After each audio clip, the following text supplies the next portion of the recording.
गंगापुर नाम के गांव में मंगल नाम का एक बूढ़ा आदमी रहता था। वो घर में अकेला ही रहता था क्योंकि उसकी पत्नी का देहांत हो चुका था और उसका बेटा सनी शहर में जॉब कर रहा था। हरिओम हरिओम। हे भगवान, तूने ये कैसा जीवन दिया है मुझे। मेरी पत्नी थी तो वो तूने अपने पास बुला ली और बेटा मुझे छोड़ के शहर चला गया। अब मैं अकेले किसके सहारे जीऊं? क्या करूं? कुछ समझ में नहीं आता। मंगल उठता है, मुंह हाथ धोता है, अपने लिए नाश्ता बनाता है और तभी उसके बेटे का फोन आ जाता है। कैसे हो पापा? पापा, शहर जाकर गांव के संस्कार भूल गया है बिल्कुल।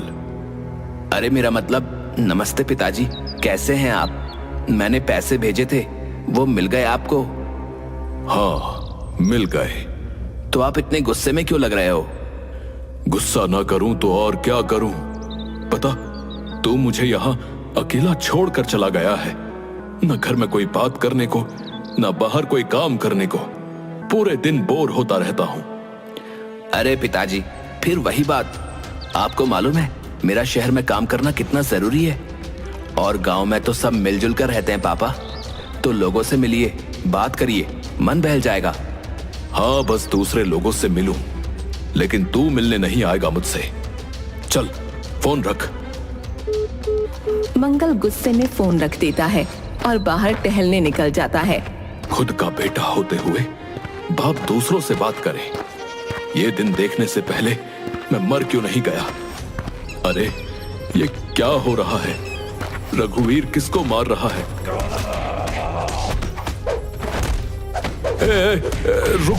रुक जाओ, ये क्या हो रहा है? मंगल चाचा, तुम साइड हट जाओ, ये मेरा दंगल है। दंगल? ऐसे भला कौन सा दंगल होता है? तुम तो उसे मार रहे हो। मुझे बचाओ मंगल चाचा, एक औरत ने मेरे ऊपर चोरी का झूठा इल्जाम लगाया था। मैंने इन्हें बताया भी कि ये झूठ है, लेकिन इन्होंने कहा कि इसका फैसला दंगल से होगा और मुझे मारने लगे। रघुवीर गंगापुर के प्रधान मोहनदास का भाई था। वो एक पहलवान था और हर समय अपनी पहलवानी लोगों पर दिखाता रहता था। मंगल रघुवीर और उस आदमी को लेकर प्रधान के पास पहुंचता है। अपने भाई को संभालो मोहनदास, न्याय के नाम पर ये दंगल कर रहा है, वो भी आम लोगों से, जिन्हें दंगल का क ख ग तक नहीं पता। अरे तुम्हें तो पता ही है मंगल कि हमारे गांव में न्याय और हर बड़ा फैसला ऐसे ही होता है। हाँ, ये न्याय की प्रणाली तुम्हारी ही बनाई हुई है, जो कि सरासर गलत है। मेरी मानो तो इसको खत्म कर दो, वरना क्या आप हमें मारोगे? मंगल रघुवीर की बात का कोई जवाब नहीं देता और वहां से चला जाता है। रास्ते में उसे उसका पड़ोसी मिलता है। अरे ऐसे गुस्से में कहां से आ रहे हो मंगल? प्रधान के पास से आ रहा हूं। उसने हमारे गांव को एक मजाक बनाकर रख दिया है, और प्रधान का पहलवान भाई रघुवीर, वो तो अपने आप को प्रधानमंत्री समझता है। अरे शांत हो जाओ मंगल, शांत हो जाओ, क्योंकि मैं जो खबर तुम्हें सुनाने वाला हूँ ना, उसे सुनकर तो तुम्हारा खून जो है और ज्यादा खौल उठेगा, बता रहा हूँ। क्या हुआ है? अरे प्रधान का कार्यकाल पूरा होने वाला है, और अब जो अगला प्रधान चुना जाएगा ना, वो दंगल से चुना जाएगा। अरे क्यों फेंक रहे हो भाई? हैं? ऐसा कुछ नहीं हो सकता। गांव की जनता ऐसा होने ही नहीं देगी। अरे देख लेना, तुम देख लेना, पता चल जाएगा तुम्हें, क्योंकि अपने गांव की जनता एक मूक दर्शक है और कुछ भी नहीं, बता रहा हूँ। अगले दिन जब मंगल फिर से घर से निकलता है तो वही नजारा देखता है। अरे आज फिर ये किसी को मार रहा है। अरे रुक जाओ रघुवीर, मैंने तुम्हें कल भी मना किया था, पर तुमने फिर वही काम शुरू कर दिया। अरे चले जाओ चाचा, अरे क्यों बीच में पड़ रहे हो? हाँ मंगल चाचा, आप रहने दो। अगर यहाँ का यही कानून है तो यही सही। कोई मेरा घर हड़पना चाहता है तो उसको बचाने के लिए मुझे लड़ना पड़ रहा है तो मैं लड़ूंगा। हाँ, लेकिन तुम कोई पहलवान नहीं हो, तुम रघुवीर से नहीं जीत सकते। मंगल भागता हुआ प्रधान के पास जाता है। अरे यार तुम फिर आ गए हैं, बताओ। मैंने तुमसे कहा ना कि यहाँ का यही तरीका है? अपना समय बर्बाद ना करो यार। जाओ यार मंगल, जाके दंगल देखो जाओ। लेकिन मोहनदास, समझने की कोशिश करो, ये गलत है। अभी भी समय है, अपने छोटे भाई को रोक लो। अबे यार, अबे जाओ। अबे क्यों बुढ़ापे में अपने और मेरे दिमाग का दही कर रहे हो यार? अबे जाओ ना। मंगल वापस जाता है तो देखता है कि वहाँ भीड़ लगी हुई है और वो आदमी बहुत बुरी तरह मार खा रहा है। रघुवीर, उस बेचारे पर रहम करो। ऐसे लोगों पर जुल्म करना तुम पर बहुत भारी पड़ेगा। अरे कौन रोकेगा मुझे? तुम। और ये कहते हुए रघुवीर उस आदमी को उठाकर पटक देता है, जिसके बाद वो नहीं उठ पाता और हार जाता है।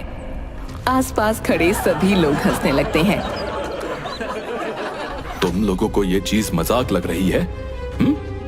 यहाँ खड़े होकर हंस रहे हो आराम से।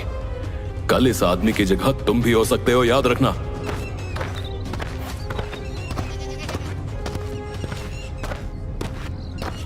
अरे मंगल, तुम भी अभी यहीं खड़े हुए हो? अरे चलो खैर, अच्छी बात है। मैं एक ऐलान करने आया था। ऐलान, तो वो ऐलान तुम भी सुन लो। बता रहे हैं, मेरा कार्यकाल जो है खत्म हो रहा है और अब अगला प्रधान चुना जाएगा। अगला प्रधान चुने जाने के लिए दंगल किया जाएगा, जो दंगल मेरा भाई आयोजित करेगा और मेरा भाई ही लड़ेगा। जो कोई भी प्रधान बनना चाहता है वो अपना नामांकन करे और मेरे भाई से दंगल लड़े। जिसने भी उसे हरा दिया वो प्रधान बन जाएगा। भगवान से डरो मोहनदास, कम से कम चुनाव की प्रक्रिया तो पहले वाली रहने दो। अरे चाचा, अरे क्यों थक रहे हो? अरे किसी को कोई दिक्कत नहीं है, बस तुम ही बोल पड़े हो। हैं? मुझे नहीं पता ये लोग क्यों नहीं बोल रहे, डर की वजह से या इन्हें कोई मतलब ही नहीं है अपने गांव से। पर मैं तो बोलूंगा, मैं तुमसे नहीं डरता हूं। बहुत अच्छी बात है कि तुम नहीं डरते हो। तो ऐसा करना कि इस बार तुम ही प्रधान बन जाना है। क्यों बेचारे को बेमौत मारना चाहते हो भैया?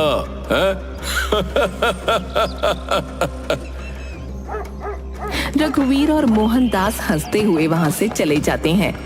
मंगल सबको समझाना शुरू करता है कि उन्हें उसके खिलाफ आवाज उठानी चाहिए। तुम लोग ऐसे हाथ पे हाथ धरे मत बैठे रहो।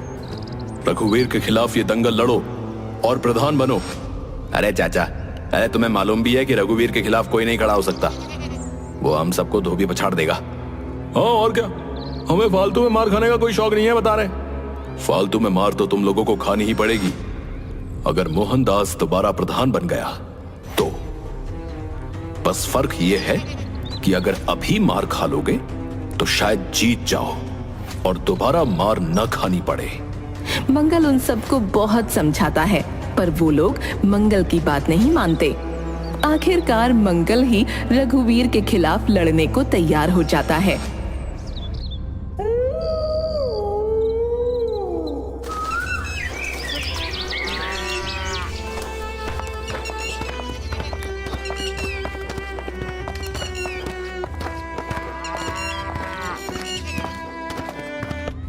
क्यों बुढ़ापे में अपनी हड्डियां तोड़वाना चाहते हो भाई? पूरे गांव ने चूड़ियां पहन रखी हैं, तो तुम्हें मर्द बनने का शौक क्यों चढ़ा है बे? मंगल ऐसा ना करो, तुम्हें भी पता है तुम जीत नहीं सकते। हार जीत मायने नहीं रखती, लड़ना मायने रखता है और मैं लड़ूंगा। रघुवीर और मंगल आमने सामने आ जाते हैं। पूरा गांव वहां इकट्ठा था। दंगल शुरू हुआ, लेकिन हुआ वही जिसकी उम्मीद थी। रघुवीर ने मंगल को उठाकर पटक दिया। लो, बस हो गया काम। बड़े आए रघुवीर को हराने वाले। ये चचा बड़े आ रहा था रघुवीर को हराने हैं। लेकिन भैया चचा के हिम्मत की दाद देनी पड़ेगी कि नहीं देनी पड़ेगी? दाद देनी पड़ेगी भैया।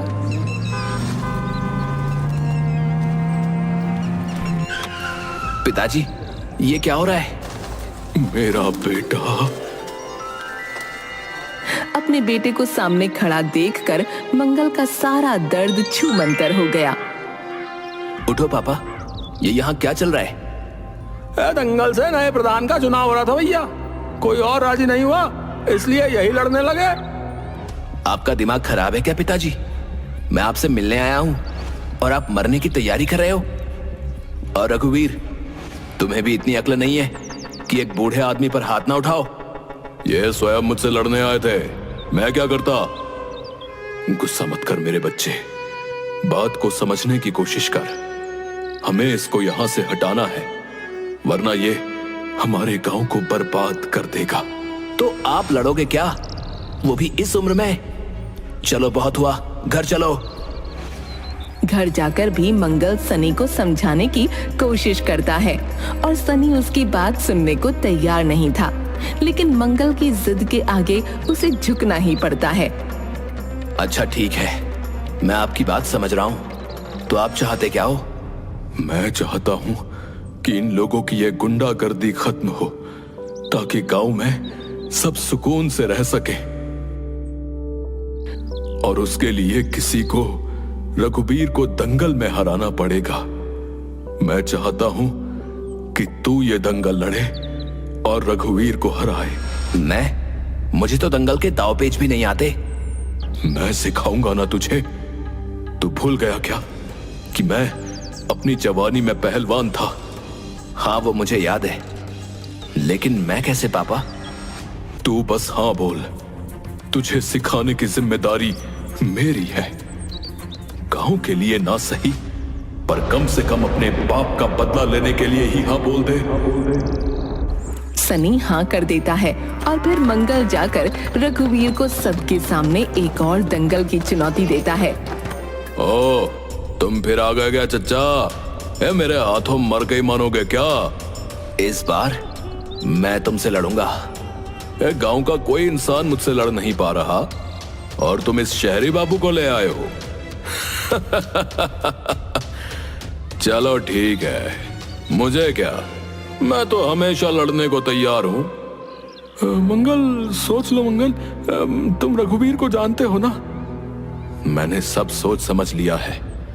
मेरा बेटा ही रघुवीर को हराएगा, लेकिन तैयारी के लिए हमें कुछ समय चाहिए। अगले महीने की इसी तारीख को दंगल होगा। ठीक है, मुझे मंजूर है। अब 1 महीने तक मंगल सनी को दंगल लड़ना सिखाता है। वो उसकी कड़ी ट्रेनिंग करवाता है और फिर आखिरकार दंगल का समय आ जाता है। अरे ये मंगल चाचा जो है पागल हो गए, बता रहा हूँ। अरे अपने बेटे को शहीद करवाना चाह रहे हैं। सबको पता है रघुवीर के खिलाफ कोई नहीं जीत सकता भैया। सही कहा तुमने, आज सारा गांव इनके बेटे की मौत देखेगा। आओ रघुवीर, आज फैसला हो ही जाएगा। आजा कन खजूरे, आजा। रघुवीर को नहीं पता था कि सनी के दोनों हाथों में मिट्टी है। वो आगे बढ़कर सीधे रघुवीर का चेहरा पकड़ लेता है, जिससे सारी मिट्टी उसकी आंखों में चली जाती है। मेरी आंखें। चुप कर साले, आजा, तुझे सबक सिखाऊं। अरे ये सनी भैया ने तो रघुवीर को पीछे से पकड़ लिया। अरे ये रघुवीर कुछ कर क्यों नहीं पा रहा भैया? क्या सनी जीतने वाला है? और उसे उठाकर ऐसे पटकता है जिससे उसकी गर्दन में चोट आ जाती है और फिर वो उठ नहीं पाता। उसके बाद सनी फौरन अपना मुंह भी जमीन में रगड़ देता है, जिससे उसकी आंखों में मिट्टी चली जाए। रघुवीर, अरे उठो भाई, अरे तुम हार नहीं सकते। मेरी गर्दन टूट गई है, मैं उठ नहीं पा रहा हूँ। इस सनी ने मेरी आंखों में मिट्टी डाल दी। झूठ मत बोलो रघुवीर, लड़ते हुए हम दोनों की आंखों में मिट्टी गई है। मुझे भी कुछ नजर नहीं आ रहा है। मोहनदास, हार मान लो, मेरा बेटा जीत गया है। इस बुढ़े ने इसे ये सब कैसे सिखा दिया? अरे बेटा, मैं भी अपने जमाने में पहलवान था और तुझसे बेहतर ही था, पर मैंने कभी तेरी तरह लोगों पर जुल्म नहीं किया। मेरी हड्डियां कमजोर हो गई हैं, वरना मैं ही तुझे पटक चुका होता। वो सब तो ठीक है भैया, लेकिन अब ये बताइए कि हमारा नया प्रधान कौन होगा? मतलब सनी भैया होंगे क्या? अरे नहीं, मैं तो बस कुछ दिनों के लिए यहाँ पर आया था। आपके नए प्रधान मेरे पिताजी यानी आपके मंगल चाचा होंगे। हैं? क्या?